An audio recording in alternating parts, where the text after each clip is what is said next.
चंदा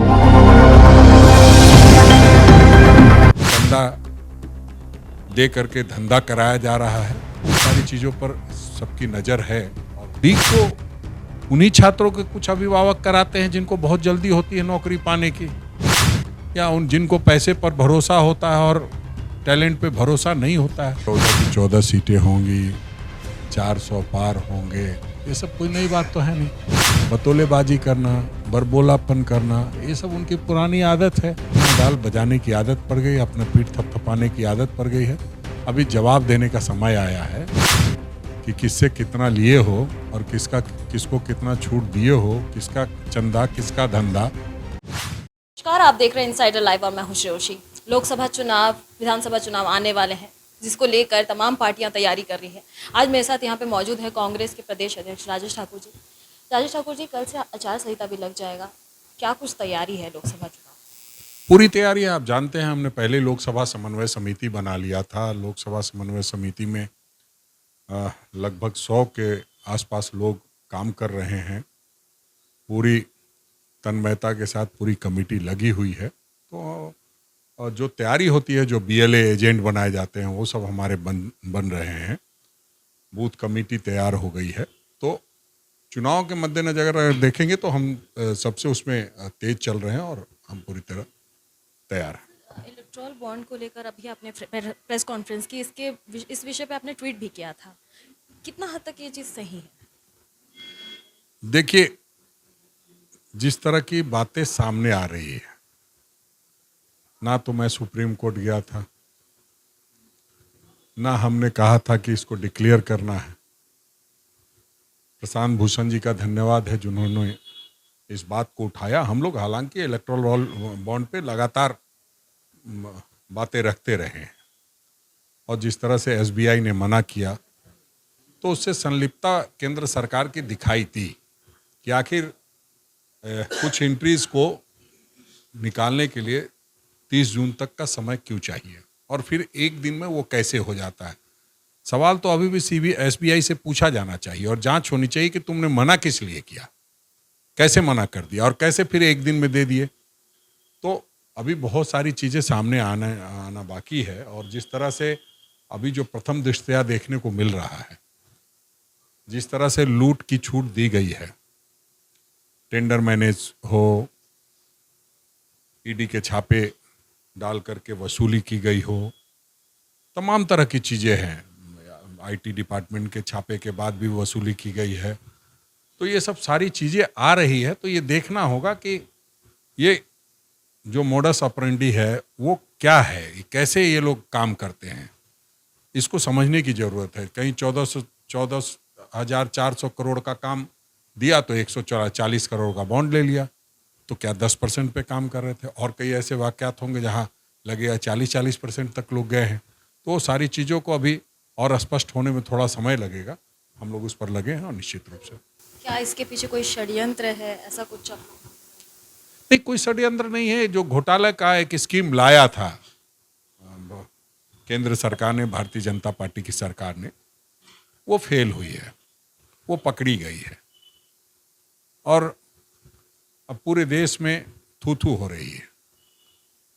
देश को शर्मिंदगी उठानी पड़ रही है कि इस देश में लोगों के पैसे को लूट करके किस तरह से कंपनियों के माध्यम से चंदा दे करके धंधा कराया जा रहा है। तो उन सारी चीज़ों पर सबकी नज़र है और निश्चित रूप से उसका जो दिखाई देता है फलाफल आने वाला चुनाव में दिखाई देगा।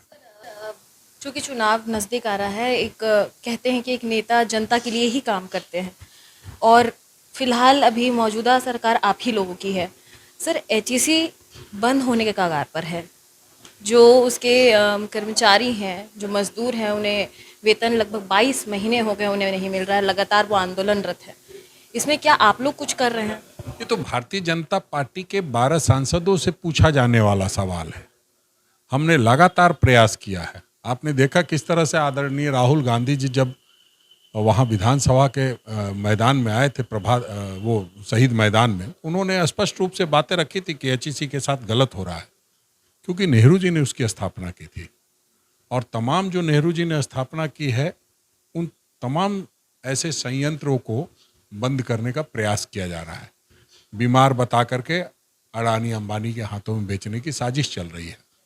तो उसके लिए तो हम लोग लगातार तत्पर हैं और हम समझते हैं कि बहुत ज़्यादा दिन की बात नहीं है। जिस तरह से एचईसी कर्मियों का गुस्सा और पूरे देश में एक भारतीय जनता पार्टी के खिलाफ गुस्सा है, हम सरकार में आएंगे और त्वरित समाधान करेंगे। मेरा चौथा सवाल एजुकेशन को लेकर है। जेएसएससी सीजीएल परीक्षा की अगर हम बात करें तो जेएसएससी के जो छात्र हैं छात्राएं हैं वो अब सुसाइड भी करने को राज़ी हो गए हैं। वहीं अगर हम दूसरी तरफ देखें तो सीजीएल परीक्षा 3 तारीख को जिसका फॉर्म भरा गया था उसका 17 तारीख को पेपर रखा गया, जो कि बच्चों को समय ही नहीं दिया गया पढ़ने के लिए। तो इसमें सरकार क्या कुछ कर रही है सर? देखिए, मुझे लगता है कि बच्चों को भी ज़्यादातर कुछ सोचने की ज़रूरत है। अब ये सुसाइड करने वाली बात, ये शोभा नहीं देती। जो पढ़ा लिखा है, जो कुछ कर सकता है, वो सुसाइड करे, इसका मतलब वो कुछ करना नहीं चाहता है और सिर्फ झारखंड सरकार के भरोसे बैठा है। अगर टैलेंट है तो उसे कहीं भी नौकरी मिलेगी। और ऐसा नहीं है कि अगर हमने कोई पढ़ाई की है तो हमें भी नौकरी मिल ही गई, या बहुत सारे ऐसा आपने कोई पढ़ाई की है तो आपको भी कोई अच्छी नौकरी मिल ही गई। तमाम तरह के ऑप्शन खोल के रखने चाहिए। तो जो छात्र इस तरह के कायरपूर्ण बात कर रहे हैं उनसे मेरा निवेदन है, अनुरोध है, विनती है कि वो इस तरह की बात नहीं करे। कायर कभी नहीं लड़ते। जहाँ तक जेएसएससी की बात है, जेएसएससी में जैसे ही परीक्षा के पेपर लीक होने की खबर आई, परीक्षा कैंसिल किया गया। उसके अध्यक्ष हटाए जाने वाले थे तो उन्होंने इस्तीफा दे दिया। वो सारी बातें ठीक है, अपनी जगह पर है। अब हम प्रयास कर रहे हैं कि जल्द से जल्द एग्ज़ाम हो। दूसरी बात फिर इधर आती है कि जेपीएससी का एग्ज़ाम की घोषणा हो गई। अब उसमें समय कम मिल रहा है। पहले कहते थे जल्दी कराओ, अब कहते हैं देर कराओ। तो छात्र जो तैयारी करते हैं उनको तैयार रहना चाहिए और लगातार तैयारी करते हैं। साल 2 साल 3 साल से कह रहे हैं कि कितने वर्षों के बाद हो रहा है जेपीएससी का एग्जाम, तो इतने वर्षों से तो आप तैयारी कर रहे होंगे।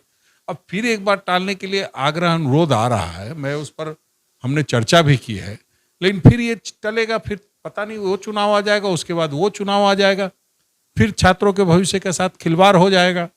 तो सभी लोगों को बहुत संजीदगी से इस पर सोचने की जरूरत है।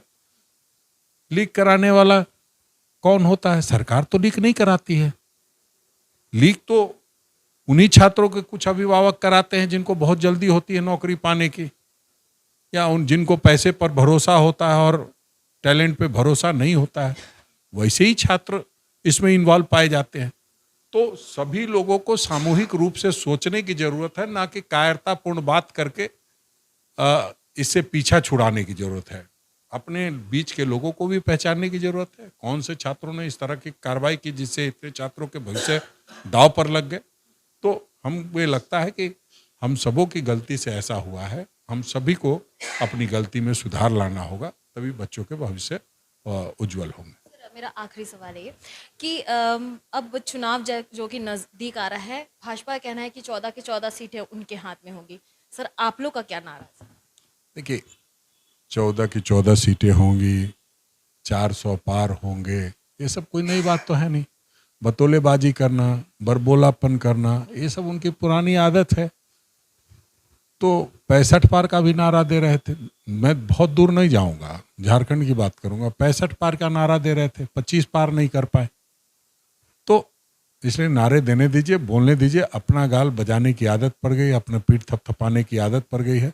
अभी जवाब देने का समय आया है कि किससे कितना लिए हो और किसको कितना छूट दिए हो, किसका चंदा, किसका धंधा, उस सारी चीज़ों पे बताना चाहिए। 14 सीट तो आएंगी, वो हम भी देखेंगे कि उनको कितनी सीटें आएंगी। हमें तो ये लग रहा है जो इलेक्ट्रल बॉन्ड का घोटाला सामने आया है, 0 से भी अगर कोई नीचे की चीज़ होती तो वो आता उनको। तो हम समझते हैं इस पर अब अपना मजाक ना बने, संजीदगी से वो लोग काम करें और कैसे जो पूरे देश में थू-थू हो रही है भारतीय जनता पार्टी के नाम पे, उससे बचने का प्रयास करें। उसका कोई नया शिगुफा लाएंगे ही, उसकी तैयारी करें। जी बिल्कुल। तो ये थे कांग्रेस के प्रदेश अध्यक्ष राजेश ठाकुर जी। इनसे खास बातचीत हुई। तब तक के लिए आप देखते रहिए इनसाइडर लाइव।